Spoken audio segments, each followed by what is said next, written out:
Bismillahirrahmanirrahim. Assalamualaikum warahmatullahi wabarakatuh. Di sini kami dari kelompok 6 ingin mempresentasikan hasil kerja kelompok kami tentang pemikiran hukum Islam Malik bin Anas. Anggota kelompok 6 yaitu 1. Tiara Vindi Saputri dengan nomor NIM 202111351. Yang kedua, Iksan Rahmat Wahid dengan nomor NIM 202111354. Kemudian yang ketiga, Ervina Yulia Rohmah dengan nomor NIM 202111376. Biografi Imam Malik bin Anas. Imam Malik adalah imam yang kedua dari imam-imam 4 serangkai dalam Islam dari segi umur. Imam Malik lahir pada tahun 93 Hijrah atau 711 Masehi di suatu oasis yang bernama Zu al-Marwah yang terletak di bagian utara kota Madinah.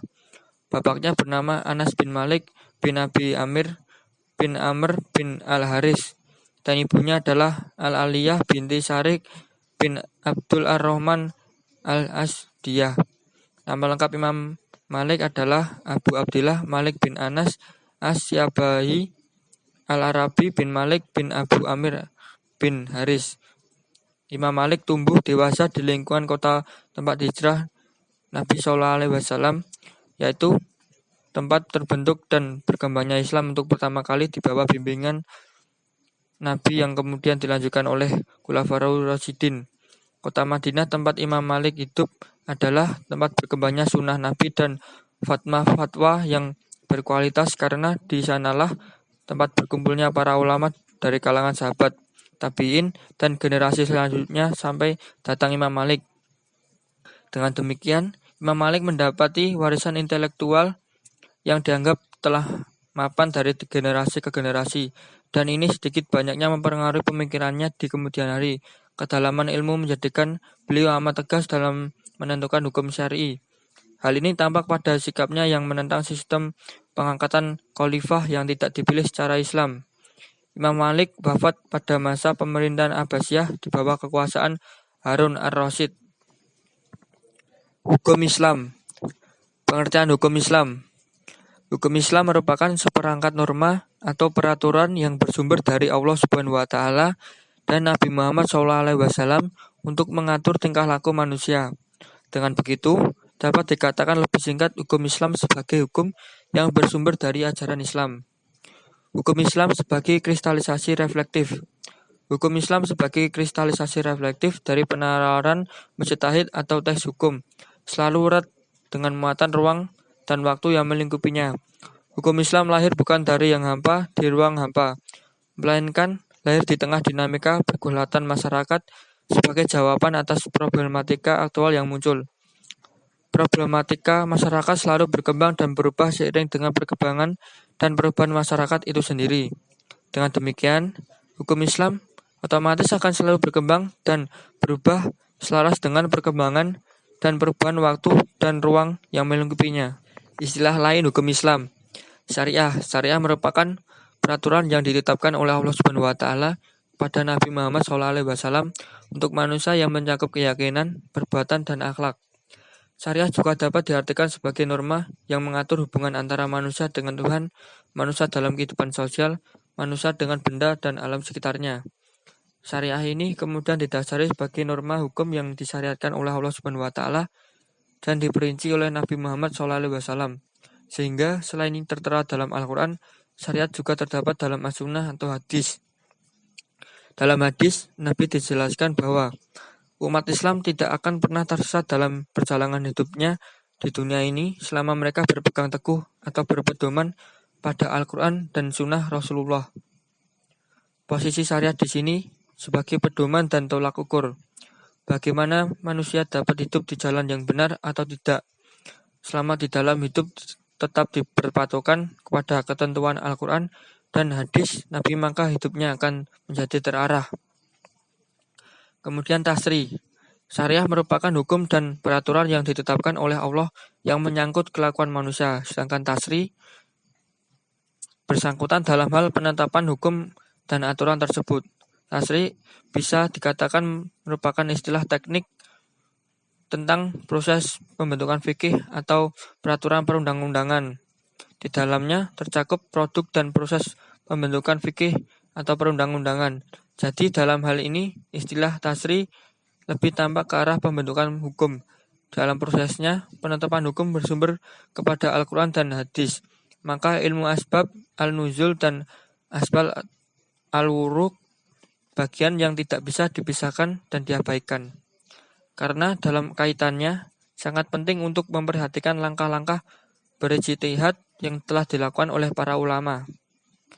Kemudian fikih.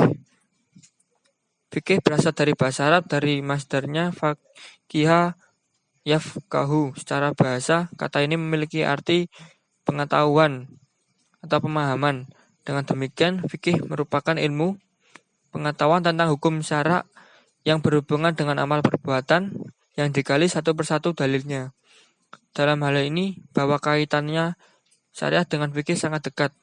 Untuk mengetahui dan menjelaskan keseluruhan apa yang dikehendaki oleh Allah Subhanahu wa taala, harus ada pemahaman yang mendalam terhadap syariah, sehingga secara amaliyah syariah dapat dilaksanakan dalam kondisi dan situasi apapun. Pemikiran hukum Islam Imam Malik bin Anas. Sumber hukum.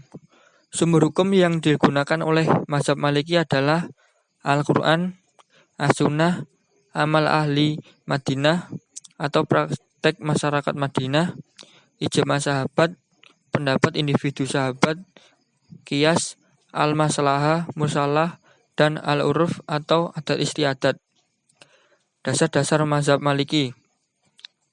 Dasar-dasar mazhab Maliki dalam melakukan ijtihad. Yang pertama, Imam Malik mendahulukan orang-orang Madinah sebelum ia melakukan pemikiran ijtihadnya dengan ra'yu dan qiyas. Kedua, Imam Malik menganggap dan menggunakan kaul sahabat sebagai dalil syar'i yang harus didahulukan penggunaannya daripada qiyas. Ketiga, kecenderungan yang kuat dalam penggunaan al-masalah mursalah. Keempat, Imam Malik sangat toleran terhadap penggunaan hadis ahad. Pemikiran Maliki merupakan antitesis dari mazhab Hanafi yang rasionalis. Alasan yang mendasari hal ini, pertama, Imam Malik adalah keturunan Arab yang bermukim di daerah Hijaz. Kedua, semasa hidup beliau tidak pernah meninggalkan tempat tinggalnya dan hanya keluar untuk menunaikan ibadah haji, sehingga beliau tidak pernah bersentuhan dengan kompleksitas budaya. Ketiga, kehidupan ilmiah beliau dimulai dengan menghafal Al-Quran, kemudian menghafal hadis Nabi Muhammad SAW. Penyebab sebagian besar kelompok ahli hadis adalah para ulama Madinah.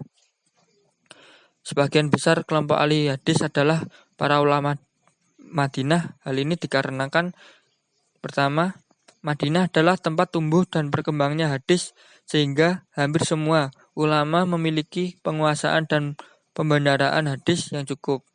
Kedua, Madinah adalah sebuah kawasan yang apabila dari aspek sosio-kulturalnya belum mengalami kemajuan pesat dan kehidupannya melambangkan kesederhanaan. Ketiga, persoalan kehidupan yang dianggap masyarakat juga masih relatif ringan dan masih sederhana. Penganut mazhab Imam Malik pada mulanya timbul dan berkembang di kota Madinah. Tempat kediamannya kemudian menyebar ke negeri Hijaz. Hingga kemudian mazhab Maliki terus berkembang di Mesir dan Andalusia. Pengaruh kondisi sosial, kultural, dan politik terhadap pemikiran hukum Islam Imam Malik bin Anas. Kondisi sosial kultural. Imam Malik hidup di tengah masyarakat dengan struktur sosial yang terdiri dari berbagai macam etnis, ras, dan bangsa. Imam Malik berasal dari keluarga Arab terhormat dan berstatus sosial tinggi. Dalam lingkungan sosialnya, Imam Malik tumbuh dari keluarga yang ayahnya pernah mempelajari hadis-hadis dan berprofesi sebagai pembuat panah untuk memenuhi kebutuhan keluarganya. Kemudian menghafal Al-Quran dan hadis-hadis Rasulullah SAW serta belajar fikih.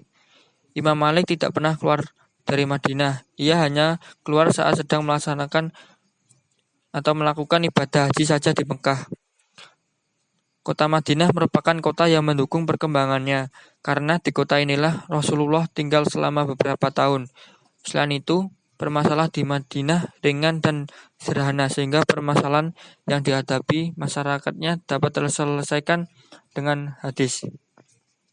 Madinah memiliki kondisi kultural atau kebudayaan dalam kehidupannya masih sederhana dan juga belum berkembang. Imam Malik hidup di periode tabi'in dan tabi'in, kurang lebih abad kedua sampai pertengahan abad keempat Hijriyah. Seiring dengan perkembangannya Islam di berbagai wilayah dan juga banyaknya daerah kekuasaan Islam, terdapat berbagai macam adat istiadat serta cara hidup masing-masing kelompok. Pada periode saat Imam Malik ini, umat Islam sendiri terpecah belah menjadi 3 kelompok, yaitu Khawarij, Syiah, dan Jumhur. Pada periode kondisi lingkungan Imam Malik ini adalah kondisi lingkungan yang mendukung sebagai ahlul hadis dibandingkan dengan pusat-pusat ijtihad lain di masanya. Apalagi adanya upaya untuk mempertahankan pendapat dan metode masing-masing dalam pengambilan hukum, maka menunjukkan eksistensi Imam Malik sebagai ahlul hadis. Kondisi politik semasa hidupnya, Imam Malik mengalami 2 corak pemerintahan, yaitu Umayyah dan Abbasiyah. Pada masa pemerintahan Abu Ja'far al-Mansur, Imam Malik pernah diazab dan dihina. Para ahli sejarah memberikan komentar yang berbeda tentang sebab Imam Malik diazab dan berbagai hukuman lainnya. Hal ini tentunya karena pendapat Imam Malik tidak sesuai dengan kehendak pemimpin. Beliau tidak mencabut fatwanya yang bertentangan dengan kebijakan Khalifah Abu Ja'far al-Mansur sebagai pimpinan negara ketika itu. Hanya itu yang bisa kami sampaikan, kurang lebihnya mohon maaf. Sekian dari kelompok kami. Wabillahi taufiq wal hidayah. Wassalamualaikum warahmatullahi wabarakatuh.